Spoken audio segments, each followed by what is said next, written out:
Welcome to the top of the morning show with your girl TT from the D. Happy Monday, everybody. Wherever you are in the world, I am hoping that this week will be an amazing week for you. You know, around these parts, it's Marriage Monday. And I'm super excited about that because the topic today is going to be bananas. But before we get to that, I definitely want to say congratulations to the CEO and COO of A&B Fashionista, Addie Cunningham and Brittany Petaway. You ladies did amazing. What an amazing fashion show this weekend. And I'm not just saying that, ladies and gentlemen, because I hosted it.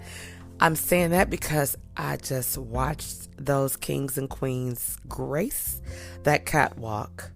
The level of professionalism and excellence that Addie and Brittany always display to not only the designers, the models, the vendors, to even myself and even DJ Why Not. Shout out to DJ Why Not. Man, what can I say outside of just, I'm so very, very excited to have been a part of such an amazing event. If you weren't there, you definitely want to see the one they're going to have in the fall of 2024. Okay, so let's get to the topic for the morning. Now, what kind of marriage are you in? That's the title. What kind of marriage are you in? Are you in a parenting marriage? Are you in a monogamy marriage?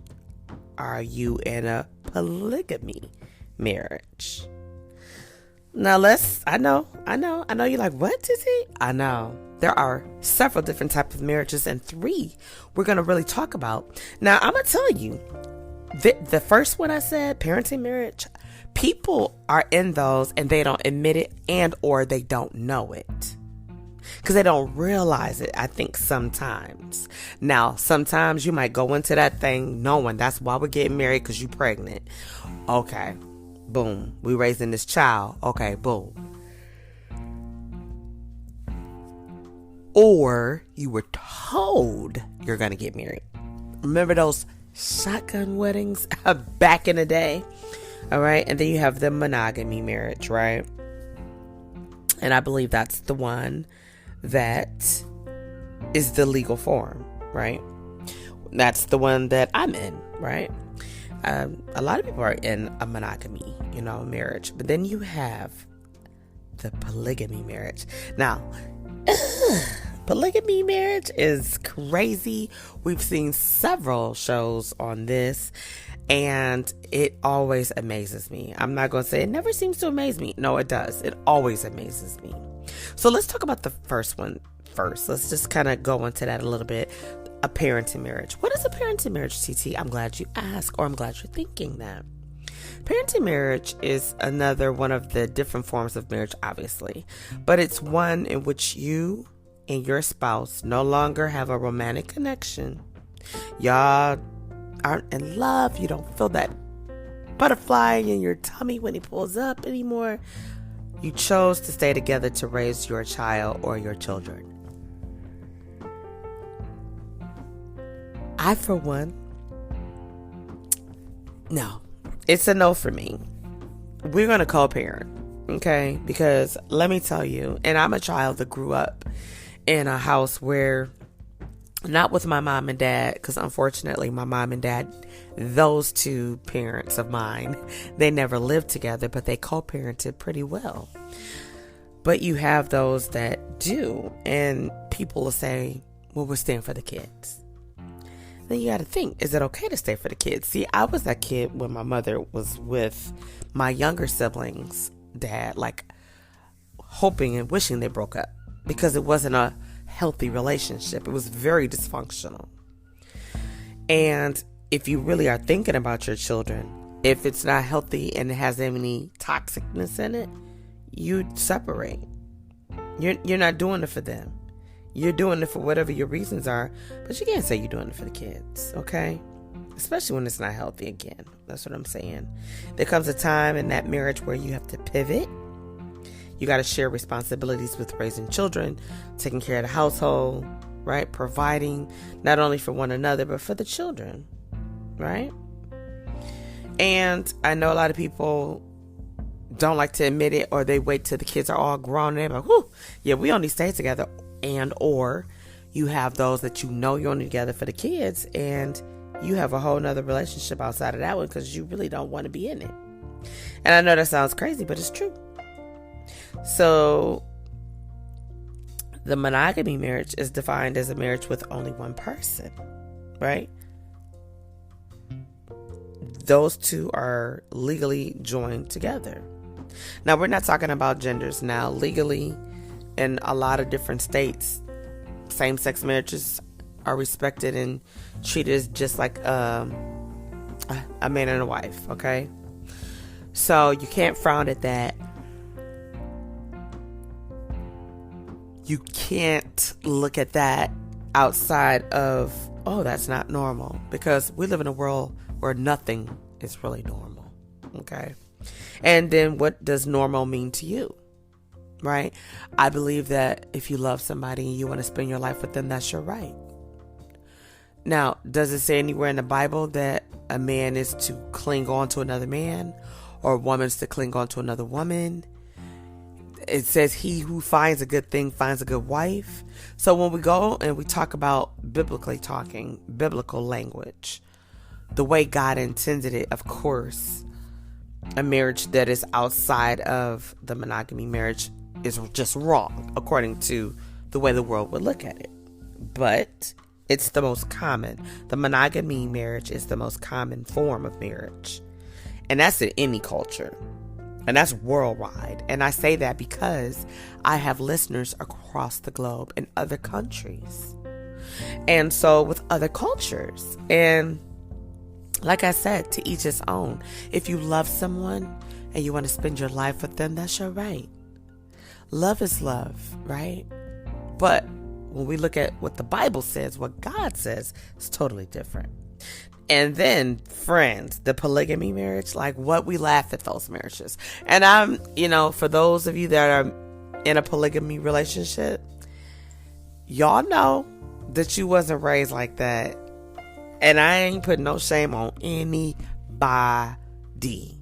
period. What I am saying is, I feel like it's selfish. Yeah, I think it's very selfish. Because the most typical form of polygamy has been polygyny, I think is how you say it. Polygyne, in which co-wives share a husband, or 2 or 3 wives share a husband, right? It's more than one spouse at a time. Like I said, the most typical is where the wives share a husband, right? However, same-sex marriage may instigate new forms of polygamy. Kind of similar, not exactly the same. Without the commitment of marriage, of course, right? And then if you're in a relationship and you guys are not married and you have this guy, you dating this guy and she dating this guy and she's over there dating this guy. Y'all call that a polyamory. And that's having or desiring multiple intimate relationships at the same time with the full knowledge and consent of all parties involved. And that's mad crazy. But if that's what you think, if that's your thing, go Mary Jane, okay? Who gonna check you, boo? But when you think about these different type of marriages, it's kind of like, is there different type of counseling sessions? Like, how do you go to counseling? Do you guys go to premarital counseling? Because how does the pastor, preacher, bishop talk to you? Now you spend time with each wife. Like, I would love to sit in a counseling session with someone who was spiritually guiding a marriage outside of the monogamy marriage. I really would, because I want to know, are they being taught the same things that we're being taught, right? It's something that makes you say, Now, some of you might say, girl, I don't care about that TT because I ain't got nothing to do with that. That's not my cup of coffee. I'm not sipping on that tea.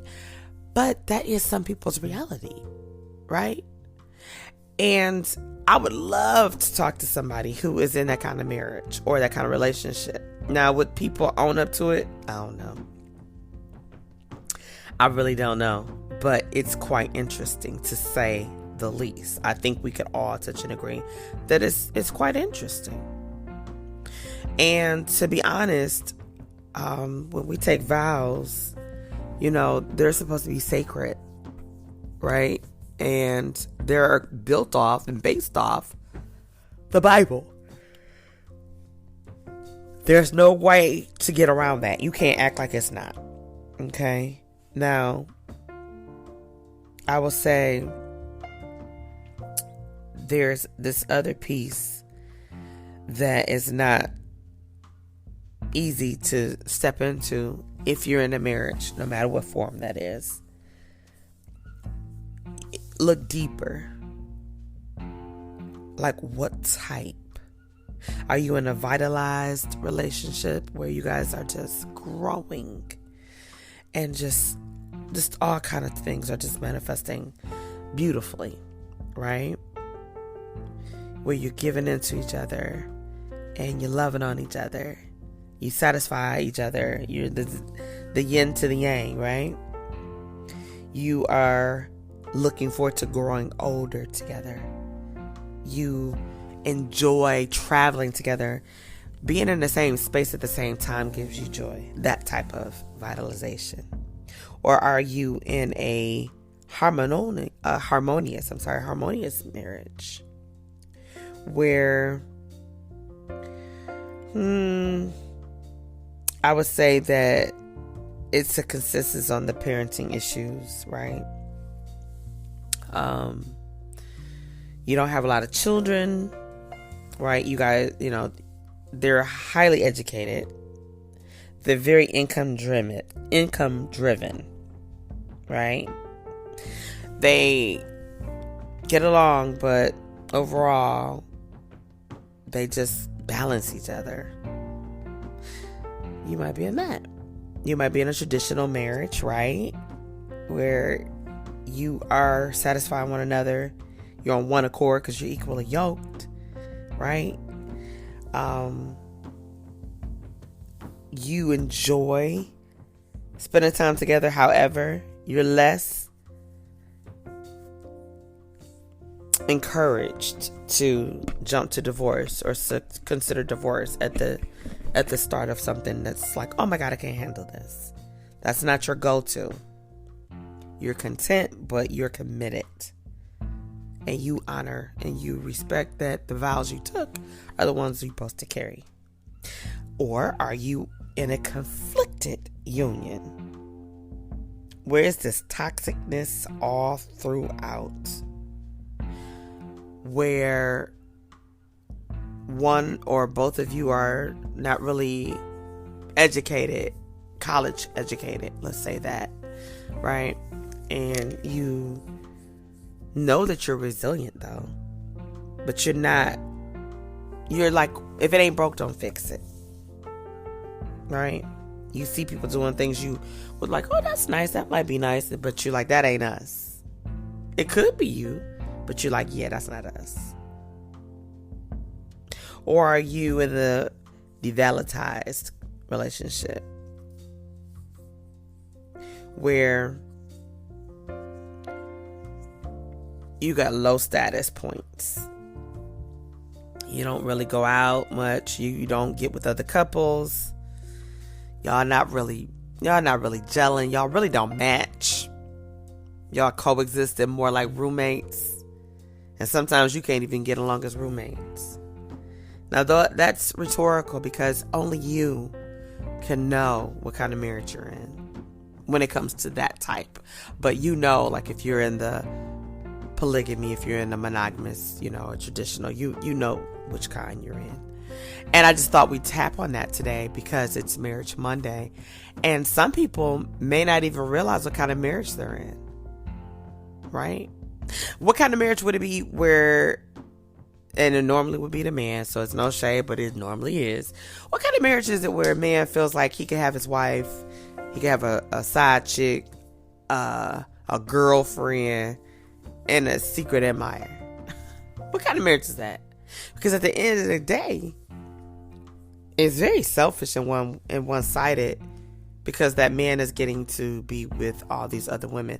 Now, I know I had a conversation with a now divorced but married man then, and I heard him talking about he would have to build the perfect woman in order to stay faithful, yet he was married. And I was looking at him like, you sound stupid as hell, but okay, to each his own again, right? So I got mad because I'm like, what? So I asked him, I said, why did you say that? And he said, well, TT, it's true. Like, I need a woman that can cook. I need a woman that's very clean. She loves to organize and keeps everything just in its place, right? I want a woman that's a freak in the bed. Like, she'll please me. You know what I'm saying? I want a woman that's educated. And then I want a woman that can pretty much gonna let me be me. I'm like, you could have a little bit of all of that in one woman. If that's all you look at. If that's what you need to have the perfect, in his eyes, woman. You could have a little bit of all of that in one person, if you really think about it. So, sometimes we don't know what kind of marriage we're in, or sometimes we don't know what kind of marriage we're entering. But when you know better, you do better. Don't rush into marriage if you don't know what you want. Don't. Take your time. Date. As the elders would say, court. Let that man court you, ladies. Fellas, court that woman. And I ain't saying like, oh, we're in a relationship and you expect we have a couple of dinners, I come and chill, we Netflix and chill, and y'all sleeping together. Like, really?